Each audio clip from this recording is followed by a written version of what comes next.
Welcome है। आज हम बात करते हैं संसाधन किसे कहते हैं। संसाधन दरअसल जिसे हम अंग्रेजी में रिसोर्स के नाम से जानते हैं, यह रिसोर्स शब्द लैटिन भाषा के दो शब्दों री और सोर्स के मेल से बना है। री का मतलब लंबी अवधि या पुनः, और सोर्स का मतलब होता है स्रोत या साधन, अर्थात वे सभी वस्तु, वे सभी स्रोत, वे सभी साधन जिस पर मनुष्य लंबे समय तक निर्भर रहे, जिसका मनुष्य लंबे समय तक उपयोग करता रहे, उसे हम संसाधन कहते हैं।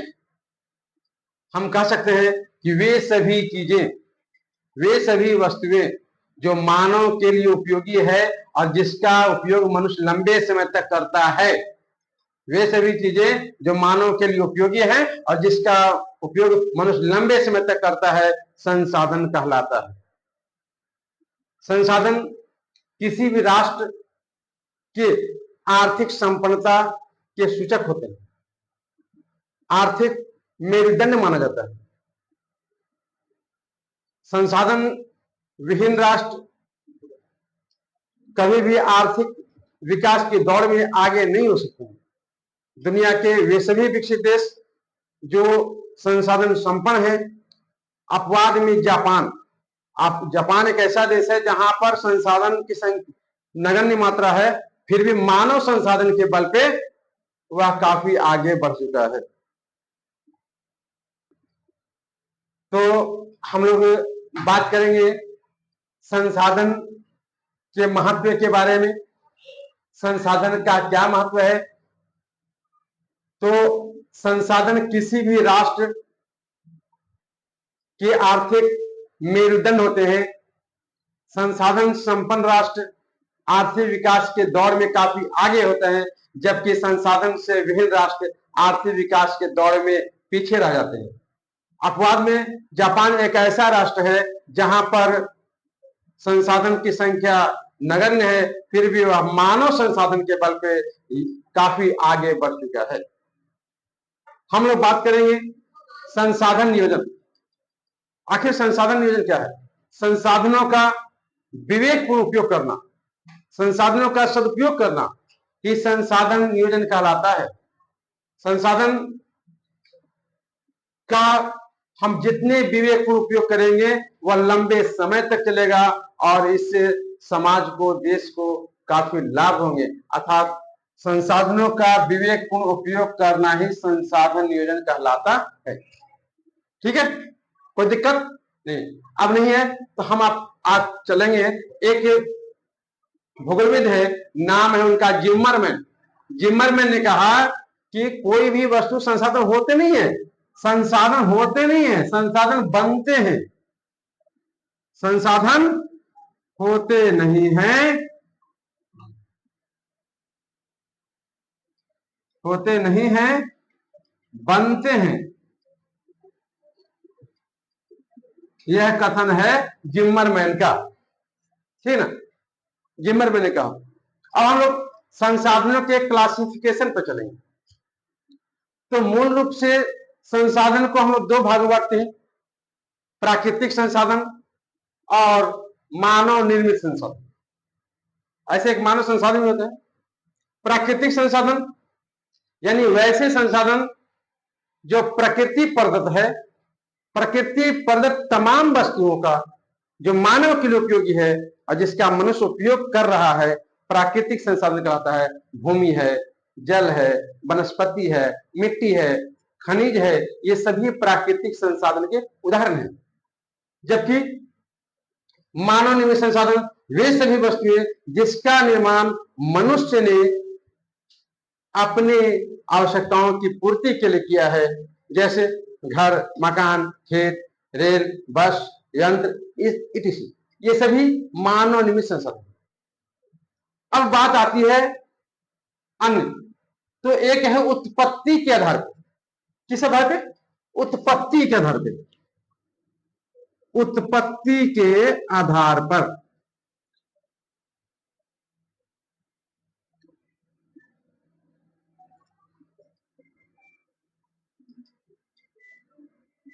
उत्पत्ति के आधार पर जैव संसाधन और दूसरा है अजैव संसाधन। जैव संसाधन और अजैव संसाधन।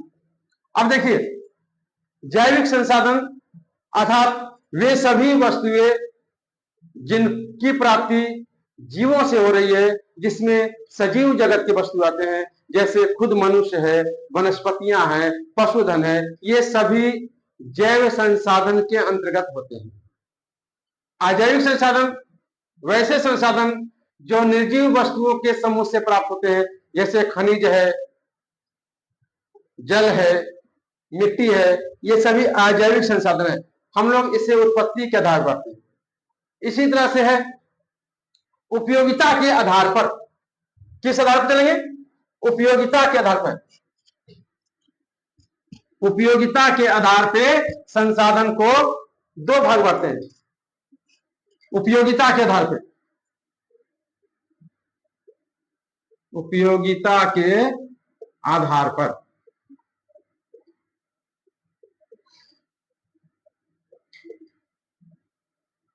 नवीकरणीय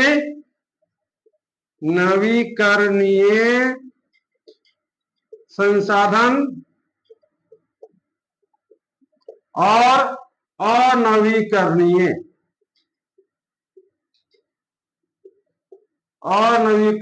संसाधन। अब बात आती है कि नवीकरणीय संसाधन किसे कहते हैं? वैसे संसाधन जो प्राकृतिक वातावरण में कभी भी समाप्त नहीं हो, पुनः चक्रण होते रहे, रासायनिक विधि से, भौतिक विधि से, किसी भी तरह से पुनः चक्रण होते रहता है, ये कभी समाप्त नहीं होते हैं। इसे पुनः पूर्ति योग संसाधन भी कहा जाता है। जैसे जल पुनः पूर्ति योग संसाधन है, वनस्पतियां, पशुधन, ये समाप्त नहीं होंगे। दूसरा है अनवीकरणीय संसाधन। वैसे संसाधन जो एक न एक दिन समाप्त हो जाएंगे। इनका दोबारा प्राप्ति करने में किसी किसी संसाधन को तो लाखों वर्ष लग जाते हैं बनने में। अतः कह सकते हैं कि वैसे संसाधन जिसका हम दोबारा उपयोग नहीं कर सकते हैं, दोबारा निर्माण नहीं सकता है, अनवीकरणीय संसाधन है। जैसे खनिज है, कोयला है, पेट्रोलियम है, ये सभी अनवीकरणीय संसाधन के रूप में जाने जाते हैं। इन्हें हम क्षयशील संसाधन कहते हैं, अर्थात नष्ट होने वाला संसाधन। ठीक है, कोई दिक्कत? अब चलेंगे हम लोग, अगर इतना समझ गए तो हम फिर आगे पढ़ेंगे स्वामित्व के आधार पर। तीसरा आधार है स्वामित्व के आधार पर। किस आधार पर? स्वामित्व के आधार पर।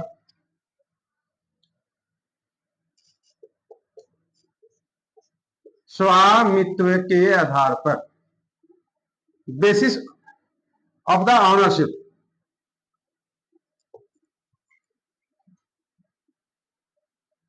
आधार पर। अब देखिए, स्वामित्व के आधार पर अर्थात अधिकार या नियंत्रण के आधार पर भी कह सकते हैं, मालिकाना हक के आधार पर कह सकते हैं इसको। कि इसको चार भागों में बांटा जाता है। एक है व्यक्तिगत संसाधन, समझ में आ रहा है? व्यक्तिगत संसाधन। दूसरा है सामुदायिक संसाधन, सामुदायिक संसाधन।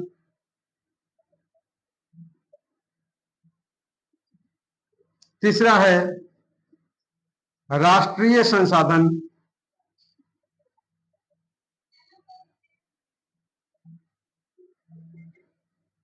और चौथा है अंतरराष्ट्रीय संसाधन। अंतरराष्ट्रीय संसाधन। अब देखेंगे व्यक्तिगत संसाधन। वैसे संसाधन जिस पर किसी खास व्यक्ति का अधिकार होता है, नियंत्रण होता है, और उसका उपयोग वह अपने लाभ के लिए करता है, या इसका उपयोग उसके अनुमति से ही कोई व्यक्ति कर सकता है, उसे हम व्यक्तिगत संसाधन कहते हैं। जैसे घर, मकान, खेत, ये सभी व्यक्तिगत संसाधन के उदाहरण। दूसरा है सामुदायिक संसाधन, वैसे संसाधन जिस पर किसी खास समुदाय विशेष का अधिकार होता है और उस समुदाय विशेष के लिए उसका उपयोग सर्वसुलभ होता है, अर्थात उसी समुदाय का उस पर नियंत्रण होता है, किसी व्यक्ति या किसी व्यक्ति का अधिकार उस पर नहीं होता। जैसे मंदिर है, मस्जिद है, चर्च है, गिरजाघर है, सार्वजनिक पार्क है, ये सभी सामुदायिक संसाधन के उदाहरण हैं। ठीक है, कोई दिक्कत? राष्ट्रीय संसाधन, वैसे संसाधन जिस पर राष्ट्र का नियंत्रण और अधिकार होता है, सरकार के नियंत्रण और अधिकार में उसका हम उपयोग कर सकते हैं या उसकी अनुमति के बगैर उसका उपयोग नहीं कर सकते।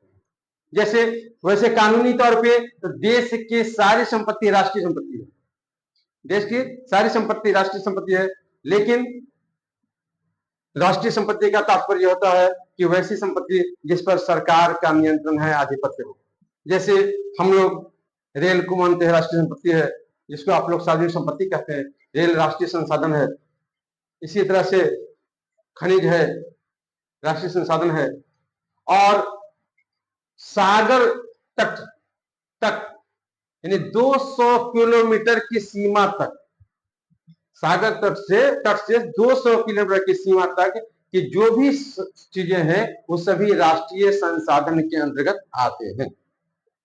ठीक है, बोलिएगा। ठीक है, अगर यहां तक समझ गए, एक और बचता है, वह है अंतरराष्ट्रीय संसाधन। अब देखिए, नाम से पता चला अंतरराष्ट्रीय संसाधन यानी किसी देश का उस पर नियंत्रण नहीं है। कहा जाता है कि समुद्र तट से 200 किलोमीटर के बाद का क्षेत्र जो होता है, 200 किलोमीटर के बाद का जो क्षेत्र होता है वह अंतरराष्ट्रीय संसाधन के अंतर्गत माना जाता है। उस पर किसी देश का नियंत्रण नहीं होता है, बल्कि अंतरराष्ट्रीय संस्था से अनुमति पाकर के कोई देश उस क्षेत्र का उपयोग रिसर्च के लिए, अनुसंधान के लिए कर सकता है। यह है अंतरराष्ट्रीय संसाधन। समुद्र तट से 200 किलोमीटर के बाद का जो क्षेत्र होता है वह अंतरराष्ट्रीय संसाधन कहलाता है। यह क्वेश्चन बिहार बोर्ड में कई मर्दा पूछा गया है, इसलिए इससे याद रखिएगा, हिम्मत नहीं हारिएगा। हिम्मत हारने वाले कभी आगे नहीं बढ़ते हैं, इसलिए हौसलों से काम लीजिएगा, हिम्मत से काम लीजिएगा, पूर्णपण आत्मविश्वास के साथ रहिएगा। ठीक है ना। नेक्स्ट हम लोग बात करेंगे, ये संसाधन के प्रकार हो गए, उपयोगिता के आधार पर हो गया, आपको उत्पत्ति के आधार पर हो गया, स्वामित्व के आधार पर हो गया, ये सारे संसाधन के प्रकार हो गए। एक और प्रकार के रूप में हम जानते हैं जिसको कहते हैं संभावी संसाधन, संचित को संसाधन, विकसित संसाधन, यानी ठीक है ना। तो सारे संसाधन पर जब बात हम लोग करेंगे तो एट लास्ट पहुंचता है कि सभी संसाधनों में वस्तु वही है, सिर्फ इसका क्लासिफिकेशन अलग अलग किया गया है। अब आइए, जैसे विकसित या ज्ञात संसाधन। विकसित या ज्ञात संसाधन उसे कहते हैं कि जिसकी मात्रा या गुणवत्ता का पूरा पता चल चुका है, जिसका हम उपयोग कर रहे हैं। जैसे हम लोग के यहाँ कोयला विकसित संसाधन, लोहा तांबा विकसित संसाधन, और संभावी संसाधन वैसे संसाधन कहता है जहां पर अभी उसकी भरपूर संभावनाएं हैं, वर्तमान में उसका उपयोग नहीं हो रहा है। जैसे राजस्थान में, गुजरात में सौर ऊर्जा और पवन ऊर्जा एक संभावी संसाधन के रूप में देखा जाता है। इसी तरह से एक और संसाधन है भंडार संसाधन। भंडार संसाधन दरअसल है क्या कि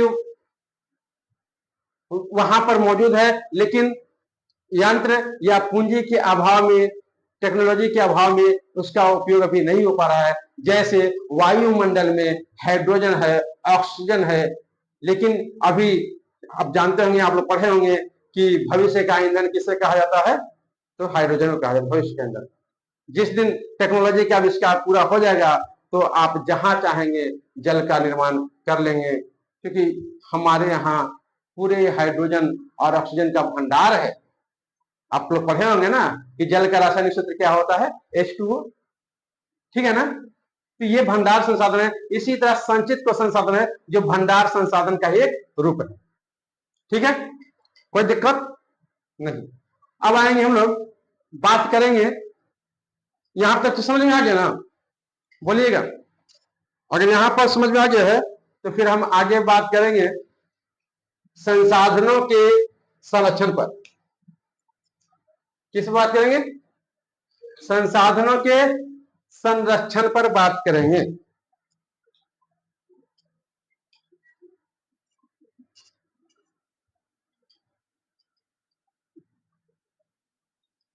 संसाधनों का संरक्षण, संरक्षण मतलब क्या होता है, संरक्षण का मतलब होता है हिफाजत, देख रेख, बचाना। अब देखिए संसाधनों का संरक्षण क्यों जरूरी है और संसाधन संरक्षण करेंगे क्यों। तो आप जानते हैं कि संसाधन किसी भी राष्ट्र के विकास के लिए बहुत ही जरूरी है। किसी भी राष्ट्र की संप्रभुता इसी पर निर्भर करती है। हम लोग यह भी जानते हैं, आप भी जानते हैं कि अधिकांश संसाधन क्षयशील है, दोबारा उसका नवीकरण नहीं हो सकता है। अगर हम संसाधनों का सदुपयोग नहीं करेंगे, विवेकपूर्ण उपयोग नहीं करेंगे, तो आने वाले दिनों में उस पर जो निर्भर चीजें हैं वे ठप हो जाएंगी, विश्व की अर्थव्यवस्था चौपट हो जाएगी, चरमरा जाएगी। अतः ऐसी स्थिति उत्पन्न न हो, इसलिए कहा जाता है कि सुखद वर्तमान और उज्जवल भविष्य के लिए, सुखद वर्तमान और उज्जवल भविष्य के लिए संसाधनों का संरक्षण बहुत जरूरी है। तो आप तो लिख दीजिएगा कि संसाधनों का संरक्षण क्यों जरूरी है, क्योंकि संसाधन हमारे यहाँ क्षयशील है, इनका नवीकरण नहीं होता है, या नवीकरण होता भी है तो लाखों वर्ष लग जाएंगे। अगर हम इसका उपयोग संरक्षण नहीं कर पाएंगे तो फिर इस पर आधारित जो व्यवस्था है वह ठप पड़ जाएगी। इसलिए ऐसी स्थिति उत्पन्न ना हो, इसलिए इसका संरक्षण बहुत जरूरी है। संसाधनों का संरक्षण समझ गए। अब कैसे करेंगे संसाधनों का संरक्षण, तो संसाधनों का संरक्षण के लिए है कि संसाधनों, जैसे संसाधनों के नए नए क्षेत्रों का पता लगाया जाए, नए नए क्षेत्रों का पता लगाया जाए, संसाधनों के विकल्प का पता लगाया जाए, लोगों में संसाधन के प्रति जागरूकता पैदा की जाए और संसाधन के महत्व को लोगों तक पहुंचाया जाए, बताया जाए, तो आप संसाधन का संरक्षण कर सकते हैं, कोई दिक्कत नहीं ना। चलिए, बहुत अच्छी बात है। संसाधनों का संरक्षण समझ गए, संसाधनों का महत्व समझ गए, संसाधनों का नियोजन समझ गए। अब देखिए एक कथन है, आप लोग शायद कभी सुने होंगे, आज हम लोग बड़े पैमाने पर संसाधनों का दोहन कर रहे हैं, जिसको हम लोग डाकुओं की अर्थव्यवस्था कहते हैं। क्योंकि आज टेक्नोलॉजी बढ़ गया, मानव और तकनीक के द्वारा जो संसाधनों का दोहन हो रहा है, उसी को क्या कहते हैं हम लोग, डाकुओं की अर्थव्यवस्था कहते हैं। अर्थात संसाधनों का हम लोग अनुचित रूप से दोहन कर रहे हैं, अनुपयोग कर रहे हैं, और इसका दुष्प्रभाव हमारे जगत पर पड़ रहा है।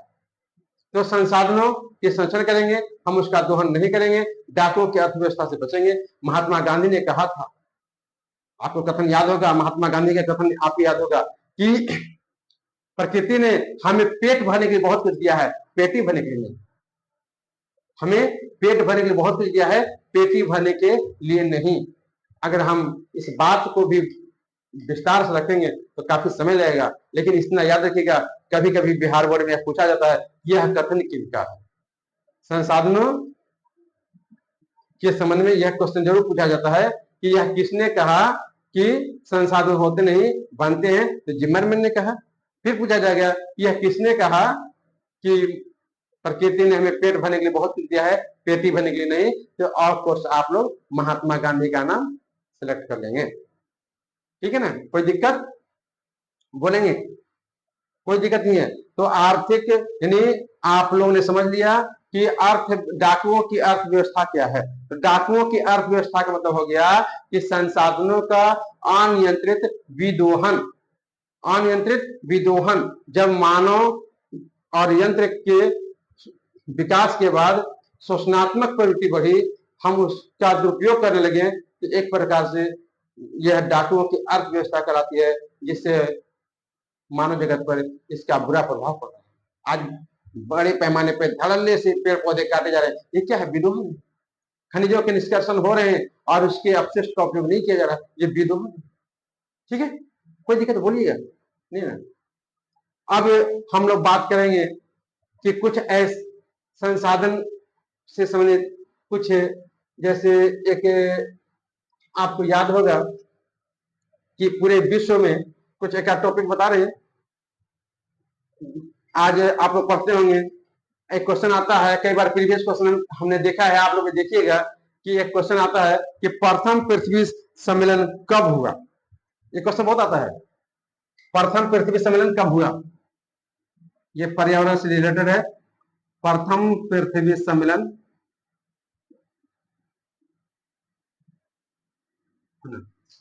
1992 में हुआ। कभी कभी पूछ देता है कि प्रथम पृथ्वी सम्मेलन कब हुआ, कभी पूछ देता है कि प्रथम पृथ्वी सम्मेलन कब और कहां हुआ। तो देखिए, प्रथम पृथ्वी सम्मेलन 1992 में हुआ, ब्राजील की पुरानी राजधानी रियो डी जेनेरो में। कहां हुआ? Rio de Janeiro. इसी तरह से द्वितीय पृथ्वी सम्मेलन हुआ, द्वितीय पृथ्वी सम्मेलन हुआ, द्वितीय पृथ्वी सम्मेलन हुआ 1997 में। और तृतीय पृथ्वी सम्मेलन, तृतीय पृथ्वी सम्मेलन हुआ 2002 में। तृतीय पृथ्वी सम्मेलन कब हुआ? 2002 में। प्रथम 1992 में, द्वितीय 1997 में, तृतीय 2002 में। अब यहां पर स्थान पूछेगा, कभी कभी पूछता है स्थान, घबराइएगा नहीं। प्रथम पृथ्वी सम्मेलन कभी कभी कह देता है कि +5 सम्मेलन, इसका नाम है +5, इसका नाम है +10। क्यों जानते हैं? क्योंकि 1992 से 5 वर्ष पर हुआ तो +5, 1992 से 10 वर्ष पर हुआ तो +10 सम्मेलन। तो +5 सम्मेलन कहां हुआ? तो न्यूयॉर्क में हुआ। कहां हुआ? ये कहां हुआ? रियो डी जेनेरो में, रियो डी जेनेरो। ये कहां हुआ? ये हुआ आपको न्यूयॉर्क। न्यूयॉर्क कहां है? अमेरिका में हुआ। ये कहां हुआ? तो जोहान्सबर्ग, समझे? जोहान्सबर्ग कहां है? दक्षिण अफ्रीका में है, ठीक है ना। ये कहां है? यूएसए में है। ये कहां है? ब्राजील में। ठीक, बोलेंगे? कोई दिक्कत? कोई दिक्कत नहीं है। प्रथम पृथ्वी सम्मेलन रियो डी जेनेरो 1992 ब्राजील में, द्वितीय पृथ्वी सम्मेलन 1997 में न्यूयॉर्क में, और तृतीय पृथ्वी सम्मेलन जिसे हम +10 सम्मेलन के नाम से जानते हैं, जोहान्सबर्ग दक्षिण अफ्रीका में हुआ। बोलेंगे? एक और है क्योटो सम्मेलन। जैसा कि जानते हैं, क्योटो जापान का एक शहर है, क्योटो जापान का एक शहर है। वहीं पर दिसंबर 1997 ईस्वी में, दिसंबर 1997 ईस्वी में भूमंडलीय तापन को लेकर के, यानी ग्लोबल वार्मिंग के मुद्दे पर विश्व के लगभग 159 देशों के प्रतिनिधियों ने अपना उपस्थिति दर्ज कराया। इसमें सर्वसम्मति से यह पारित किया गया कि पर्यावरण के जो 6 शत्रु गैसें हैं, उनके उत्पादन पर कटौती किया जाए। पर्यावरण के 6 जो शत्रु गैसें हैं, जिसमें CO2 यानी कार्बन डाइऑक्साइड है, मीथेन है, नाइट्रस ऑक्साइड है, HFC है, सल्फर हेक्साक्लोराइड है, क्लोरोफ्लोरोकार्बन है, ये सभी पर्यावरण के शत्रु गैस हैं। इनके उत्पादन पर कमी करने का निर्णय लिया गया सर्वसम्मति से। इसमें यह तय पाया गया कि यूरोपीय देश कम से कम 8% उत्पादन में कमी लाए, अमेरिका 7% कमी लाए और जापान 6% कमी लाए। इसमें यह तय किया गया कि सभी आम सहमति से इन सब गैसों के उत्पादन में कमी लाएंगे, ताकि पर्यावरण को भूमंडलीय तापन से बचाया जा सके। इसे ग्रीन हाउस सम्मेलन के नाम से भी जाना जाता है, या इसे विश्व पर्यावरण सम्मेलन के नाम से भी जाना जाता है। ठीक है, समझ में आ गया? क्योटो सम्मेलन को किन किन नामों से जाना जाता है? तो इसे ग्रीन हाउस सम्मेलन के नाम से जाना जाता है, यह इसे विश्व पर्यावरण सम्मेलन के नाम से भी जाना जाता है। इसमें कितने देशों ने भाग लिया? तो 159 देशों ने भाग लिया। इसमें 6 गैसें जो पर्यावरण के लिए घातक हैं, दुश्मन माने जाते हैं, उनके उत्पादन पर कमी लाने का प्रस्ताव पारित किया गया। ठीक है, कोई दिक्कत नहीं। अब आएंगे हम लोग पढ़ेंगे सतत विकास। सतत विकास क्या है? सतत का मतलब अस्थायी, टिकाऊ, लगातार, यानी पर्यावरण को बिना नुकसान पहुंचाए, पर्यावरण को बिना नुकसान पहुंचाए वर्तमान की आवश्यकताओं को इस प्रकार पूर्ति किया जाए, पर्यावरण को बिना क्षति बिना नुकसान पहुंचाए वर्तमान की आवश्यकताओं को इस प्रकार पूर्ति किया जाए कि भविष्य यानी आने वाली पीढ़ी, भविष्य में आने वाली पीढ़ी का उस पर कुछ भी दुष्प्रभाव नहीं हो, अर्थात सुखद वर्तमान भी रहे और उज्जवल भविष्य भी रहे। कह सकते हैं कि सतत विकास विकास की एक ऐसी प्रक्रिया है जिसमें वर्तमान की आवश्यकताओं को इस प्रकार पूर्ति किया जाए जिससे कि भावी पीढ़ियों के योग्यताओं पर, क्षमताओं पर कोई बुरा प्रभाव नहीं पड़े। तो अगर हम संसाधनों का अच्छा उपयोग नहीं करेंगे तो हमारा वर्तमान तो सुखद हो सकता है, लेकिन भविष्य अंधकार में हो जाएगा। इसलिए पर्यावरण को बिना नुकसान पहुंचाए वर्तमान की आवश्यकताओं को इस प्रकार पूरा करें कि हमारी भावी पीढ़ियों की योग्यताओं से, क्षमताओं से कोई भी समझौता ना करना पड़े। यह है सतत विकास, अस्थायी विकास, टिकाऊ विकास। ठीक है ना? लगभग आपको हमने जो पढ़ाया लगभग समझ में आ गया होगा। फिर इसमें जो कुछ भी आपको बहुत सारे क्वेश्चन आएंगे जो बोर्ड मॉडल होंगे, हम नेक्स्ट वीडियो में इस पर कुछ प्रश्न उत्तर भी डालेंगे। अगर आपको ये हमारा वीडियो समझ में आया होगा, अच्छा लगा होगा, फिर एक लाइक कीजिएगा और सब्सक्राइब कीजिएगा चैनल को। धन्यवाद।